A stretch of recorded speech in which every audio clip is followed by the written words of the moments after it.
Hello student, आज के इस वीडियो में बात करेंगे Newton second law of motion की। और Newton second law of motion हम लोगों को पढ़ने के पहले हमको रिकॉल करना पड़ेगा फर्स्ट लॉ और मोमेंटम वाला जो कॉन्सेप्ट है। तो फर्स्ट लॉ में हम लोगों ने क्या स्टडी किया था कि अगर कोई बॉडी रेस्ट में है तो रेस्ट में ही रहेगी, और अगर कोई बॉडी मूव कर रही है मतलब कि मूविंग मोशन में है तो मोशन में ही रहेगी, unless an external force act on it. ठीक है, जब हम लोग इन या तो रेस्ट पे है तो हम क्या अप्लाई करेंगे, फोर्स। तो फोर्स अप्लाई करने पे ये बॉडी कौन सी स्टेट में आ जाएगी, मूविंग में। और अगर कोई बॉडी मूविंग स्टेट में है और अगर हम लोग फोर्स अप्लाई करेंगे तो फोर्स अप्लाई करने से वो कौन सी स्टेट में चली जाएगी, रेस्ट में चली जाएगी। मतलब रेस्ट में लाना चाह रहे हैं हम लोग। ठीक है, तो दोनों केस में एक्चुअली होगा क्या, चाहे हम लोग रेस्ट से मोशन में लेके आए या मोशन से रेस्ट में लेके आए, हम लोग अप्लाई करेंगे फोर्स। और फोर्स अप्लाई करने से जो वेलोसिटी है, वो वेलोसिटी जो है वो क्या होगी, चेंज होगी। ठीक है, और वेलोसिटी में जो चेंज होता है उसी को हम लोग क्या नाम देते हैं, उसी को हम लोग नाम देते हैं एक्सीलरेशन। ठीक है, वेलोसिटी में चेंज को ही हम लोग क्या कहेंगे, एक्सीलरेशन कहेंगे।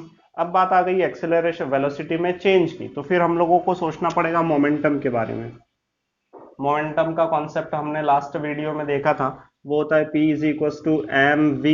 ठीक है, जो डायरेक्शन P की है वही डायरेक्शन किसकी, सॉरी, जो डायरेक्शन वेलोसिटी की है वही डायरेक्शन मोमेंटम की होती है। ठीक है, अब देखिए क्या हो रहा है कि यहाँ पे जब हम लोग एक स्टेट से दूसरी स्टेट में कन्वर्ट कर रहे हैं बॉडी को, तो वेलोसिटी में क्या आ रहा है, चेंज आ रहा है ना। जैसे इसकी इनिशियल वेलोसिटी कितनी होगी, जीरो। जब ये मोशन में होगी तो इसकी कुछ वेलोसिटी होगी 50 किलोमीटर पर और ईस्ट, या जो भी हो। या फिर अगर हम लोग किसी मूविंग बॉडी को रेस्ट में लेके आ रहे हैं तो उसकी वेलोसिटी 50 से होते हुए कहाँ पे जाएगी, 40 30 20, और कहाँ पे आएगी, जीरो पे जाएगी, है ना। तो यहाँ पे वेलोसिटी में क्या दिखेगा, हम लोगों को चेंज दिखेगा। और वेलोसिटी में चेंज को हम लोग क्या कह रहे हैं, एक्सेलरेशन कह रहे हैं। अब देखिए वेलोसिटी में अगर चेंज हो रहा है तो वेलोसिटी के कारण किसमें चेंज दिखेगा हम लोगों को, मोमेंटम में चेंज दिखेगा। मास तो बॉडी का जो है वो क्या होता है, कांस्टेंट होता है, वो वेरी नहीं करता है। मतलब मैं अगर यहाँ से वहां तक दौड़ लगा दूं तो मेरा जो मास है उस मास में किसी भी टाइप का चेंज नहीं आएगा। ठीक है, रिलेटिविस्टिक बात करेंगे तब इसमें चेंज होता है। अभी हम लोग इसके बारे में डिस्कस नहीं कर रहे हैं। तो मास जो है वो कांस्टेंट हो जाएगा, वेलोसिटी में चेंज जैसे ही आएगा तो किस में चेंज आएगा, मोमेंटम में चेंज आएगा। ठीक है, तो यहां से ओरिजिनेट होता है हमारा न्यूटन सेकंड लॉ। ठीक है, तो न्यूटन सेकंड लॉ का स्टेटमेंट क्या होता है, उसके अकॉर्डिंग ये होता है कि rate of change in momentum of a body is directly proportional to the applied force, applied force। आपने रेस्ट से मोशन में या मोशन से रेस्ट में जिस बॉडी को ला रहे हैं उस पर जितना ज्यादा हम लोग फोर्स लगाएंगे उतना ही ज्यादा rate of change in momentum होगा। ठीक है, rate of change in momentum मतलब उसकी उतनी ही ज्यादा वेलोसिटी जो है वो चेंज होगी। वेलोसिटी जितनी ज्यादा चेंज होगी मोमेंटम भी उतना ही ज्यादा चेंज होगा। ये मैंने आपको समझाने के लिए इतनी बात की है। न्यूटन सेकंड लॉ सिंपली हम लोगों को एक्सप्लेन करता है कि rate of change in momentum of a body is directly proportional to the applied force. Force ज्यादा अप्लाई करोगे तो मोमेंटम में जो चेंज है वो भी क्या होगा, ज्यादा, उसका रेट ज्यादा होगा। और फोर्स कम अप्लाई करेंगे तो जो मोमेंटम में चेंज होना चाहिए वो चेंज भी क्या होगा, कम होगा। अब हम लोग देखते हैं इसका मैथमेटिकल फॉर्म। तो यहाँ पे अगर हम लोग देखें तो जो ये rate of change in momentum है इसकी डायरेक्शन क्या होगी, जिस डायरेक्शन में फोर्स अप्लाई किया। देखो ये भी पॉजिटिव क्वांटिटी, ये भी पॉजिटिव क्वांटिटी, मतलब जिस डायरेक्शन में आप फोर्स अप्लाई कर रहे हो उसी डायरेक्शन में मोमेंटम भी क्या होगा, चेंज। ठीक है, अब इसका मैथमेटिकल ट्रीटमेंट अगर हम लोग देखें तो हम लोग अज्यूम कर सकते हैं कि let U be the initial velocity of a body of mass M. ये एक बॉडी है जिसका मास हम लोगों ने लिया है और इसकी जो इनिशियल वेलोसिटी है उसको हम लोग डिनोट कर रहे हैं यू से। ठीक है, तो मोमेंटम क्या हो जाएगा, देयरफॉर मोमेंटम, इनिशियल मोमेंटम कह सकते हैं हम लोग इसको, इनिशियल मोमेंटम ऑफ बॉडी उसको हम लोग डिनोट कर देते हैं P1 से। और वेक्टर क्वांटिटी है इसलिए उसके ऊपर एरो आ जाएगा, ये हो जाएगा एम यू। ठीक है, ये हो गया इक्वेशन नंबर फर्स्ट।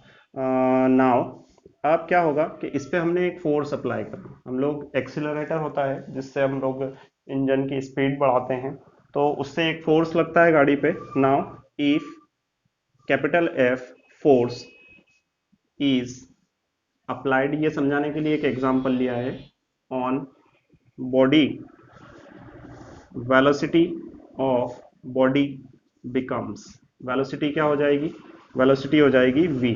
तो फिर हम लोग उसका मोमेंटम अगर निकालें तो क्या वो हो जाएगा, वो हो जाएगा p2 is equals to m, mass तो बॉडी का वही है, वेलोसिटी कितनी हो जाएगी, v हो जाएगी, और यहाँ पे वेक्टर क्वांटिटी है इसलिए हम लोग ऊपर एरो लगा सकते हैं। ये इक्वेशन नंबर 2।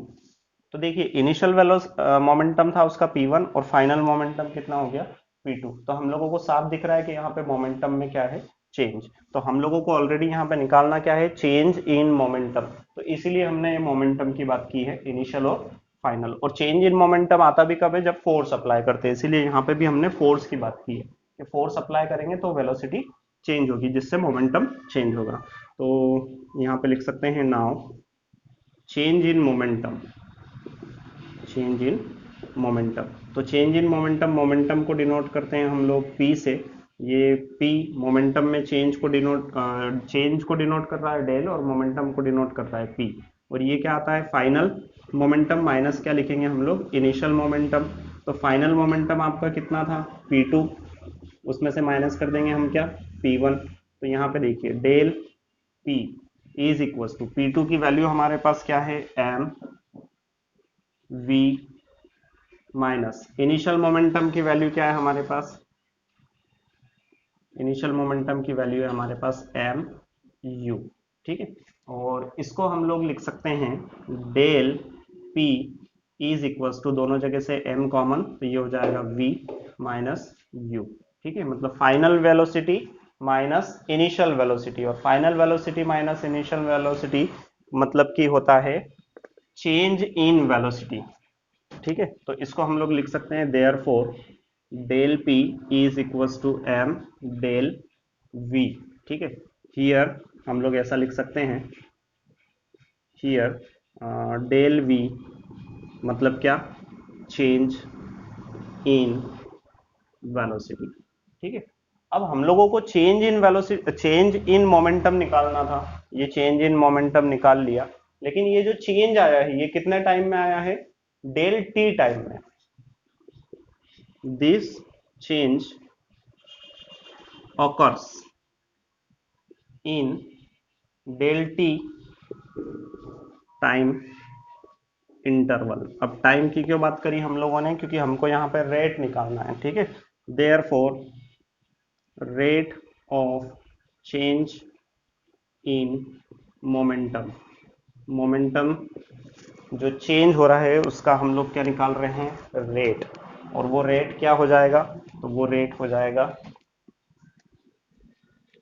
देखिए चेंज को डिनोट करते हैं डेल से, मोमेंटम है इसलिए यहाँ पे p लिख रहे हैं, और रेट है इसलिए अपॉन में क्या लिख रहे हैं, डेल t। ठीक है, इसको हम लोग इक्वेशन नंबर 3 डिनोट कर दें। अब अप्लाई कर देते हैं हम लोग न्यूटन सेकंड लॉ, जिसकी हम लोग बात कर रहे हैं। According to Newton's second law क्या हो जाता है, Newton second law, force is proportional to rate of change in momentum। आप पूरा लिखेंगे अपने नोट्स अगर प्रिपेयर करते हैं आप लोग तो देखिए फोर्स को हम लोग डिनोट कर रहे हैं F से, proportional as it is, rate of change in momentum को हम लोग डिनोट कर रहे हैं डेल P। इसको इक्वेशन एक काम करते हैं हम लोग 3 डिनोट कर देते हैं, और इसको हम लोग डिनोट कर देते हैं 4। तो ये हो जाएगा F proportional to del P upon del T. और अगर हम लोग इक्वेशन नंबर 3 देखें तो इक्वेशन नंबर 3 से डेल पी की वैल्यू है हमारे पास, वो यहाँ पे प्लेस कर देते हैं हम लोग। ये न्यूटन सेकंड लॉ था वो हम लोगों ने यहाँ पे अप्लाई कर दिया है फ्रॉम इक्वेशन 3। ये हो जाएगा F प्रोपोर्शनल टू, यहाँ से हम लोग जब प्रोपोर्शनल हटाएंगे तो एक कांस्टेंट आ जाएगा जिसको कहते हैं हम लोग K, और साथ में यहाँ पे आ जाएगा del P over del T. ये एसआई सिस्टम की बात करें तो के की जो वैल्यू है वो कांस्टेंट की वैल्यू 1 आ जाती है, तो इसको हम लोग एफ इज इक्वल टू लिख सकते हैं del P over del T, या फिर हम लोग इसको देखिए डेल और उसके बाद में डेल पी की वैल्यू क्या है एम डेल वी, तो यहाँ पे आ जाएगा M del V over del T. ठीक है, ये हो जाएगा एफ इक्वल्स टू एम, और इसको मैं सेपरेट करके लिख रहा हूँ, यहाँ पे हो गया ये del v upon del t. तो del v upon del t मतलब वेलोसिटी में चेंज है ना विथ रिस्पेक्ट टू टाइम, और इसी को हम लोग कहते हैं acceleration. Here del V over del T is equals to rate of change, denominator में टाइम है इसलिए इसको रेट कहेंगे, और किस में चेंज हो रहा है वेलोसिटी में, rate of change in velocity.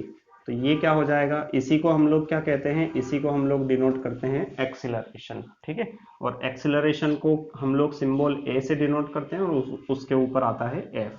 तो यहां से ये आ जाएगा F equals to therefore F as it is M as it is, और ये जो है ये पूरा किसको डिनोट कर रहा है, rate of change in velocity को, और इसी को हम लोग क्या कह रहे हैं, ए कह रहे हैं। तो यहाँ पे एरो आ गया, यहाँ पे भी एरो आ जाएगा, और यहाँ से ये कंक्लूजन निकाल सकते हैं हम लोग कि जिस डायरेक्शन में फोर्स अप्लाई किया है उसी डायरेक्शन में एक्सेलरेशन में भी चेंज है। ये मैथमेटिकल फॉर्म है और ये बहुत सारी जगह पे काम आने वाला है, न केवल आपकी इस क्लास में बल्कि अगली क्लास और उसके बाद वाली भी क्लास में जब तक आप फिजिक्स पढ़ेंगे ये बहुत सारी जगह पे हम लोग यूज करते हैं। बहुत यूजफुल रिलेशन है, लॉ है, और मुझे उम्मीद है कि ये वीडियो आप लोगों को पसंद आया होगा।